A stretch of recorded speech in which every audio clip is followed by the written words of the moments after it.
2008an sortu zen ere lehenengo alaba, eta Zugarramurdin sortu zen, beraz Nafarroan, baina nire bikotekidea Lapurtarra da lehenengoa.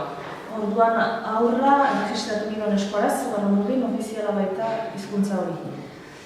Hemengo paperak egiteko tenorean, Frantziako konsuladora batean ginen Iruñerat, eta eskatu gituzten paperaka, sortagileak eta alakoa, eta beraz zigor egin dituen dena. Baina berehala, horiek Madrilera pasatzen dituzte, eta dituzuten Antikarranez sortagile hori eskuaraz gutxean ez zutela onartzen. Egin behar nola, itzupen bat.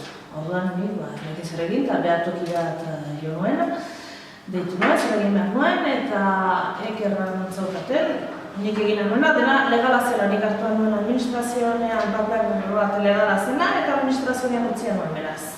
Nik ez nuen deus gaizki egina, eta orduan bere lagunea zela, baina ez zuten onartzen, eta azkenean egin behar izan nuen itzulpen bat frantsesara, baina hor ere bai traban mantzuten, batzuten zinpeko itzultzaile bat.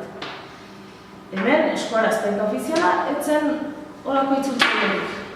Orduan, bizkitartean urteak pasa, eta Madrilgo konsulatukoekin manitzen harremanetan, eta azkenean nik esplikatu niten ezin zela, etzela holako itzultzailerik.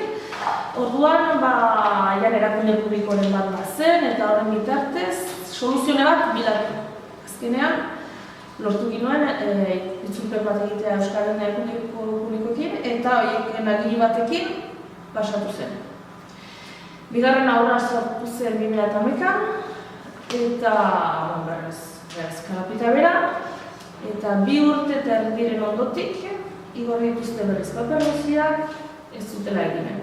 Ez dute registratuko eskoraz baita, eta ez dute onartu untakoan ere Euskararen erakunde publikoko agiri hori. Orduan, tokira ditu nuen, zer egin behar dut, hor blokatu alafera, eta hori da. Eta ikusiko dugu zertan geratzen den, ezta? Momentu honetan, hartu emanean, ari gara, Frantziar administrazioarekin, ea, orain dela 2-3 urte onartu zuten agiri hori, zergatik ez zuten orain onartzen, eta bide ematen, herritarrak nahi daukan nahi hori, ezta? Bere semea edo alaba, euskeraz erregistratzeko nahi hori. Ikusiko dugu zertan geratzen den, ezta? Momentuz ez daukagu behin betiko ebazpenik.